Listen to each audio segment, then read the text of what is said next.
Hindi Bible study में जुड़े हुए सभी परमेश्वर से प्रेम रखने वाले भाई बहनों का मैं प्रभु यीशु मसीह के मधुर और सामर्थी नाम में अभिवादन करती हूँ।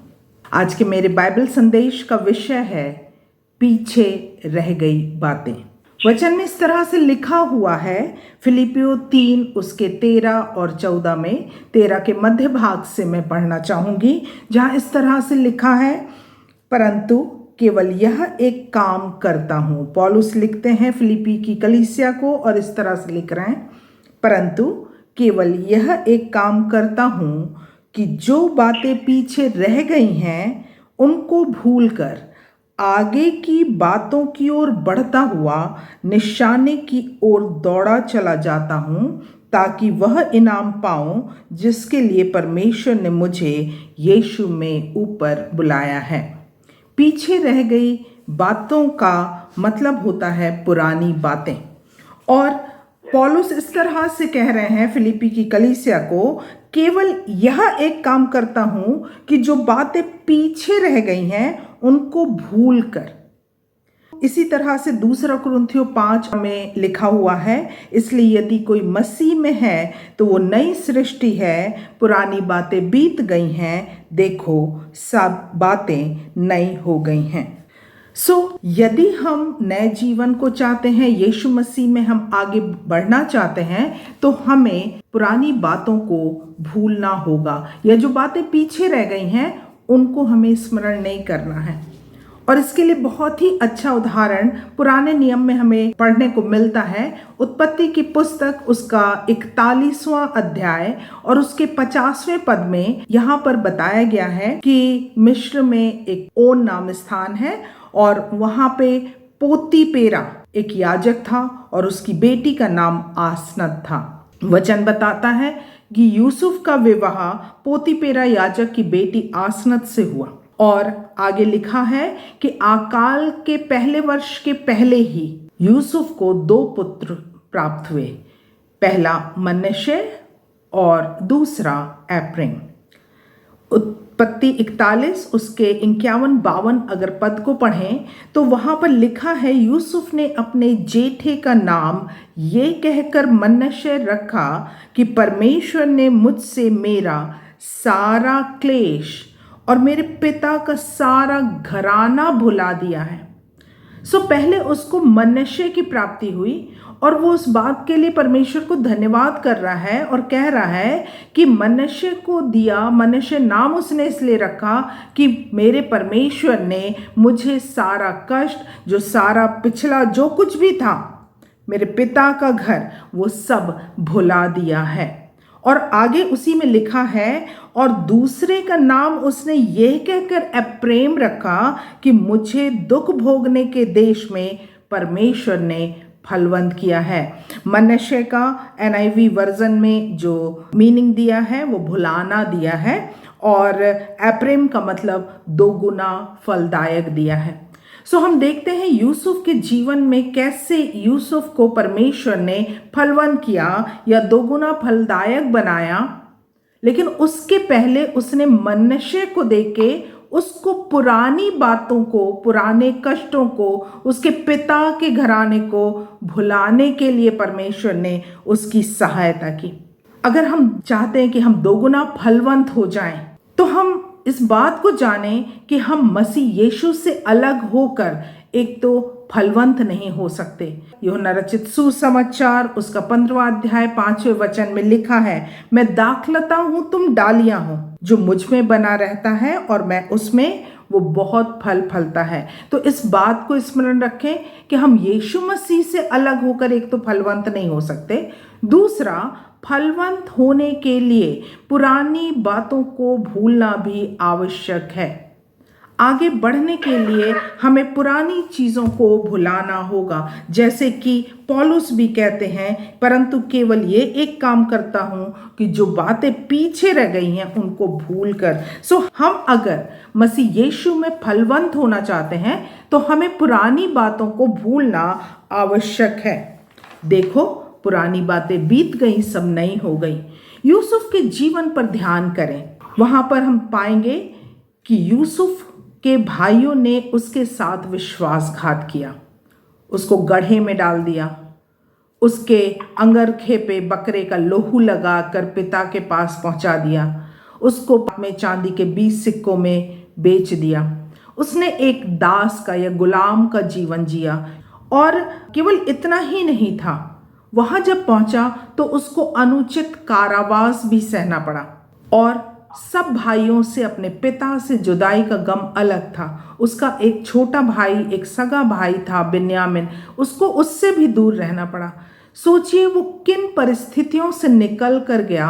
लेकिन जब उसे मनश्शे की प्राप्ति होती है तो वो कहता है कि परमेश्वर ने मुझसे सारा क्लेश और मेरे पिता का सारा घराना भुला दिया है। इन सब परेशानियों के बाद भी वो उन चीज़ों को याद नहीं कर रहा है, बल्कि वो एक पुत्र को प्राप्त करके परमेश्वर को ये कहने पा रहा है कि परमेश्वर ने मेरे पिता का सारा घराना भुला दिया है। यदि हमें फलदायक होना है तो हमें अपने इमोशनल अटैचमेंट, अपने सारे फेलियर्स, अपने सारे कड़वे अनुभवों को भी भुलाना होगा। तब हम प्रभु यीशु मसीह में फलवंत होने पाएंगे। इसलिए बार बार जब हम इस पद को पढ़ते हैं तो ये हमें उत्साहित करता है कि जो बातें पीछे रह गई हैं उनको भूलकर आगे की ओर बढ़ता हुआ निशाने की ओर दौड़ा जाता हूँ।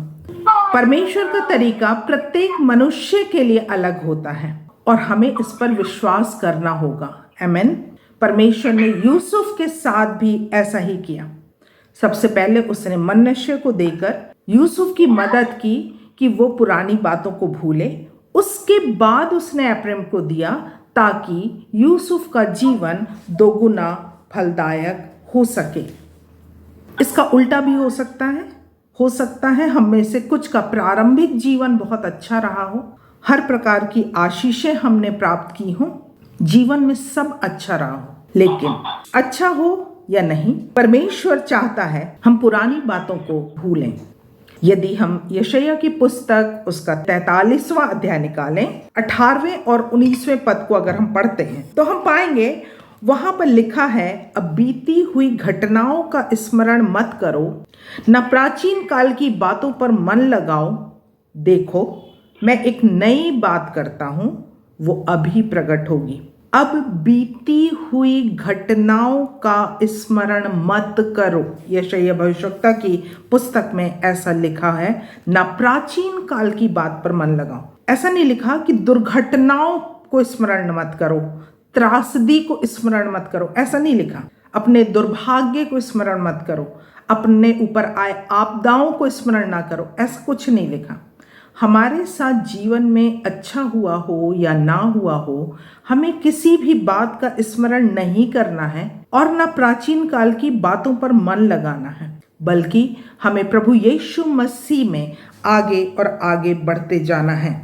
इसलिए वो लिखता है कि अब बीती हुई घटनाओं का स्मरण मत करो। हमें अगर यीशु मसीह में दोगुना फलदायक होना है तो यूसुफ की भांति ही हमें पहले मनश्शे को अपनाना होगा। पौलुस भी इसीलिए बातों को कहते हैं कि जो बातें पीछे रह गई है उनको भूलकर आगे की ओर बढ़ता हुआ। भजन संहिता 45 और उसके 10वें और 11वें पद को देखें, 10वें का सेकंड पार्ट, वहां पे लिखा है, अपने लोगों और अपने पिता के घर को भूल जा और राजा तेरे रूप की चाह करेगा, क्योंकि वो तो तेरा प्रभु है, तू उसे दंडवत कर। परमेश्वर पिता के सम्मुख आने के पहले वचन में लिखा है, अपने लोगों और अपने पिता के घर को भूल जा। हमें परमेश्वर के नजदीक आने के लिए इन चीजों को भूलना आवश्यक है। यहाँ भूलने का मतलब है कि हम उन बातों पर अब मन ना लगाएं और ना हम उनको महत्व को दें। यूसुफ के जीवन से हम सीखने पाते हैं, फलदायक होने के पहले पुरानी चीजों को, पुरानी बातों को हम स्मरण ना करें या हम उनको भूल जाएं। जो चीज हमारे जीवन में आवश्यक नहीं है वो परमेश्वर हमारे जीवन से वैसे भी अलग कर देता है, और जो आवश्यक है वो परमेश्वर के द्वारा हमें प्राप्त होती है। जहाँ एक और जब मनुष्य प्राप्त होता है और वो कहता है कि इसके द्वारा मैं अपने पिता के घराने को भूला। आप देखिए कि जब वो फलदायक होता है, जब वहाँ का वो प्रधानमंत्री बनता है, अकाल आता है, और आप देखिए पूरा का पूरा पिता का घराना यूसुफ को वापस मिल जाता। हालेलुया। आत्मिक रूप से भी यदि हम ये चाहें कि हम आत्मिक रूप से फलवंत हों, तो परमेश्वर यही चाहता है कि हम अपने पुराने मनुष्यत्व को जो धारण किए हुए हैं पहले से ही, उसको अलग करें और नए मनुष्यत्व को प्राप्त करें। वो हमें दोगुना अभिषेक करना चाहता है।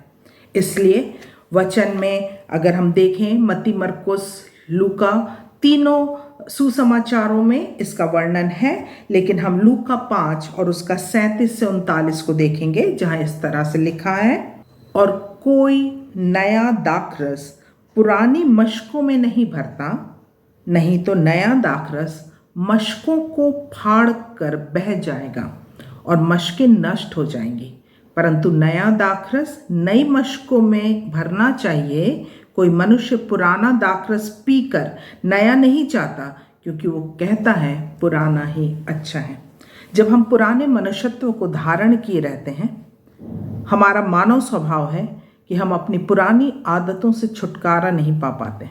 पुरानी चिंता हो सकती है, पुराने सोच हो सकते हैं, पुराने विचार हो सकते हैं, पुराना स्वभाव, पुराना चाल चलन, पुरानी मनोवृत्ति, पुराने रीति रिवाज, पुराना व्यक्तित्व, पुराना मनुष्यत्व जो हम धारण किए हुए हैं, हम उससे छुटकारा नहीं पाना चाहते, हम उसको धारण किए रहते हैं। इसलिए यीशु मसीह समझाते हुए कहते हैं कि पुराने मशकों में नई दाखरस समा नहीं सकती है, फाड़ देगा उसको।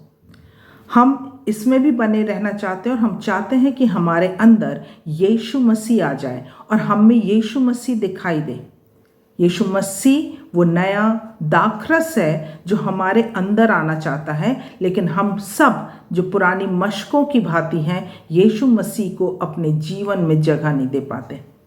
कई बार जब दुख, मुसीबत, परेशानियां आती हैं तो हमें लगता है कि ये क्या हो गया, लेकिन मैं आपको बताऊं कि वो यीशु मसीह है जो पुरानी मशकों से फाड़ कर बाहर आ रहा है। वो नई दाखरस है जो पुरानी मशकों में से निकल रहा है।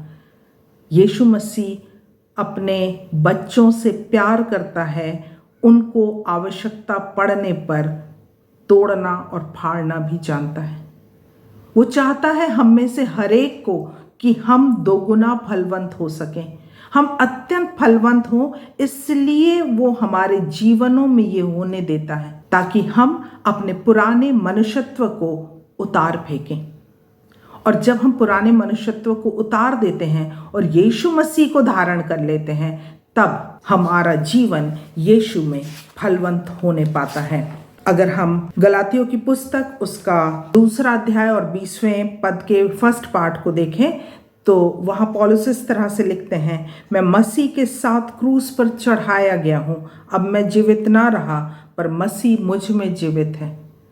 मैं और आप जब यीशु मसीह को धारण कर लेते हैं, नई मशकों में नई दाखरस जब आ जाती है, तो हम ये मान लें कि जैसे पौलुस कह रहे हैं वैसे मेरा और आपका भी जीवन है। मैं मसीह के साथ क्रूस पर चढ़ाया गया हूँ। मैं और आप मसीह के साथ अब क्रूस पर चढ़ाए जा चुके हैं। अब मैं जीवित ना रहा, पर मसीह मुझ में जीवित है। और जब मसीह मुझ में जीवित है, आप में जीवित है, तो निश्चित रूप से हम मसीह में फलदायक बनने पाएंगे। और अगर तब भी हम हमारे प्रयासों से या हम अपने पुराने मनुष्यत्वों से नहीं निकल पा रहे हैं, तो हम यिर्मयाह की पुस्तक में देखें, जब परमेश्वर यिर्मयाह से कहते हैं कुम्हार के घर जाने, और जब वो कुम्हार के घर जाता है यिर्मयाह, तो वहाँ वो देखने पाते हैं कि कुम्हार ने पहले एक पात्र को बनाया और वो पात्र उसके मन के अनुसार नहीं था, तो उसने उसको फिर से दोबारा बनाया और इस बार उसने अपने मन के अनुसार बनाया। जब हम अपना जीवन परमेश्वर को नहीं देते हैं, तो परमेश्वर जानता है कि हमें किस प्रकार से बनाना है। वो हम पर तब तक काम करता है जब तक कि हम उसके अकॉर्डिंग, उसके अनुसार पात्र बनकर तैयार ना हो जाए। परमेश्वर हम पर बार बार काम करता है और हमें वो फलवंत करना चाहता है। वो चाहता है जो चीज़ें हमारे जीवन में पुरानी हैं उनको हम अलग करें और अलग करने के साथ ही हम उसमें फलवंत होने पाएं। कुलीसियों की पुस्तक उसका 3 अध्याय और 3 पद में लिखा है, क्योंकि तुम मर गए और तुम्हारा जीवन मसीह के साथ परमेश्वर में छिपा है। अब हम नहीं हैं, हम मर गए हैं और हमारा जीवन अब मसीह के साथ है। जब तक परमेश्वर हमको अपने अनुसार नहीं बना लेता तब तक वो हमें फलवंत भी नहीं होने देता। हमें पुरानी बातों को, पुराने रीति रिवाजों को, पुरानी चिंता, पुराने सोच विचारों को, पुराने मनुष्यत्व को अपने जीवन से अलग करना होगा। तब परमेश्वर हमें दोगुनी आशीषें देने को तैयार है। जब तक हम इस तरह की चीज़ों से अपने को अलग नहीं करेंगे तब तक हम उन आशीषों से भी वंचित रहेंगे।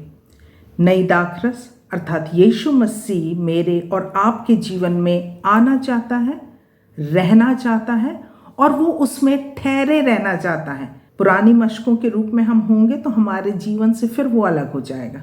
वो आसपास ही रहेगा, कोशिश करता रहेगा हमें बनाने के लिए, लेकिन हमें नया बनना, नई मशक बनना आवश्यक है। हम सब अपने जीवन में एप्रेम को चाहते हैं, अर्थात हम दोगुना फलदायक होना चाहते हैं, लेकिन हम में से कोई मनुष्य को ग्रहण करना नहीं चाहता। यूसुफ के ये दोनों पुत्र हमें बताते हैं कि दोगुना फलवंत होने के पूर्व आवश्यक है कि हम मनुष्य को अपने जीवन में अपनाएं। जब तक हम पुरानी बातों को भूलकर आगे नहीं बढ़ेंगे हम मसीह यीशु में फलवंत नहीं होने पाएंगे। एक बार मैं फिर से पढ़ना चाहूँगी जो पौलुस ने अलग अलग पत्रियों में हमें संदेश को दिया है।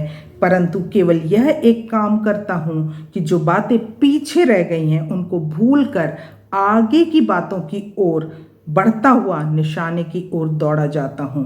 गलातियों 2:20 कहता है, मैं मसीह के साथ क्रूस पर चढ़ाया गया हूँ, अब मैं जीवित ना रहा पर मसीह मुझ में जीवित है। और 2 कुरिन्थियों 5:17 एक बार मैं फिर से दोहराना चाहूँगी जहाँ इस तरह से लिखा हुआ है, इसलिए यदि कोई मसीह में है तो वो नई सृष्टि है, पुरानी बातें बीत गई, देखो सब नई हो गई हैं। परमेश्वर हम में से हर एक को बहुत आयत की आशीष दे।